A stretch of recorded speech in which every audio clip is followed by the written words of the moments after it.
নমস্কার বন্ধুরা, কেমন আছেন সবাই? আরও একটি নতুন ভিডিও নিয়ে আপনাদের কাছে চলে এলাম। আজকের ভিডিওটা হচ্ছে আমি আজ ভোলা মাছ রান্না করব, সেটাই আপনাদের কাছে শেয়ার করছি। তাহলে চলুন। বড় সাইজের ভোলা আমার ছেলে খুব ভালোবাসে। অবশ্য মাছ নিয়েও একটু প্যাকনা আছে, সব মাছও খায় না। যে মাছে কাঁটা ভর্তি সে মাছও হারগিজ খাবে না, নয় চিংড়ি নয় ভোলা মাছ।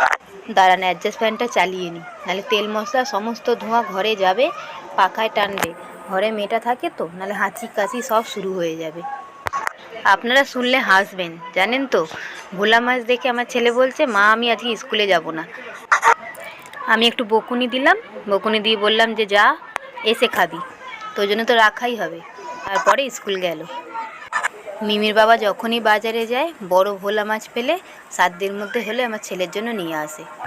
আমাদের তো ছোট বাজার, সবসময় এত বড় মাছ আসে না, আর আসলেও তার দাম সাধ্যের বাইরেই হয়। আজকে মাছটা সাইজেও বড় আর দামটাও সাধ্যের মধ্যে, তাই ওর বাবা নিয়ে চলে এলো। যাই হোক, এদিকে আমার মাছগুলো ভাজা হয়ে গেল। ভেবেছিলাম আলু পটলের তরকারি করব আর মাছের ঝাল করব, কিন্তু মিমির বাবা বলল এত গরমে আর তোমাকে দুরকম করতে হবে না, একরকমই করো, আলু পটল দিয়ে মাছ দিয়ে একবারেই ঝাল করে নাও। আবার বললাম ভালো হবে তো? বললো হ্যাঁ হ্যাঁ, সব ভালো হবে। আমার আবার একটা সমস্যা আছে, আমি ভোলা মাছ খাই না। ওই জন্য মিমির বাবা আমার জন্য 2 পিস কাটা মাছ এনে রেখেছে। আমি এটা আগেই করে নিয়েছি, কেন একসঙ্গে করবো না তো। ভোলা মাছের আমার গন্ধও ভালো লাগে না, খেতেও ভালো লাগে না। কিন্তু আগে খেতাম, জানেন তো, এখন আমার ভালো লাগে না। কেন কে জানে, হয় না এক একটা জিনিসের প্রতি কেমন একটা অরুচি চলে আসে, ওই জিনিসটাই হয়েছে। কিন্তু খাই না তো কি হয়েছে, করতে তো হবে, যেহেতু ছেলে ভালোবাসে, তার বাবা খায়। অবশ্য মেয়েটাকেও খাওয়াই, সামুদ্রিক মাছ তো কাঁটা কম থাকে, মেয়েটাকেও দিই। অবশ্য সব সামুদ্রিক মাছে কাঁটা কম থাকে না, ভোলা মাছটা কম থাকে বলে ভোলা মাছটা খাওয়ানো হয়। তারপরে শুনেছি সামুদ্রিক মাছ খাওয়ানো তো খুব ভালো, ওই জন্যই বিশেষ করে সামুদ্রিক মাছটাই খাওয়ানোর চেষ্টা করি। মাঝে মাঝে চারা মাছেরও ঝোল করে দিই, কিন্তু খাওয়াতে খুব কষ্ট হয়, যা কাঁটা। আর এই যে এদিকে মশলাটাও কষা হয়ে গেল, আলুটাও সিদ্ধ হয়ে গেল।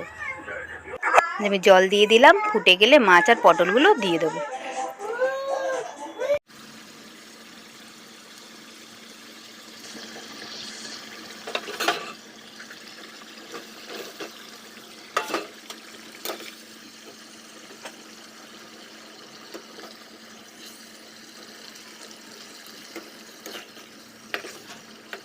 তাহলে আজ এইটুকু, গল্প করে খুব ভালো লাগলো। ভিডিওটি কেমন লাগলো কমেন্টে জানাবেন। ভালো লাগলে একটা লাইক করে দেবেন। ভালো থাকবেন, সুস্থ থাকবেন, সাবধানে থাকবেন। দেখা হবে অন্য আরেকটি নতুন ভিডিওতে। ভালো থাকবেন বন্ধুরা।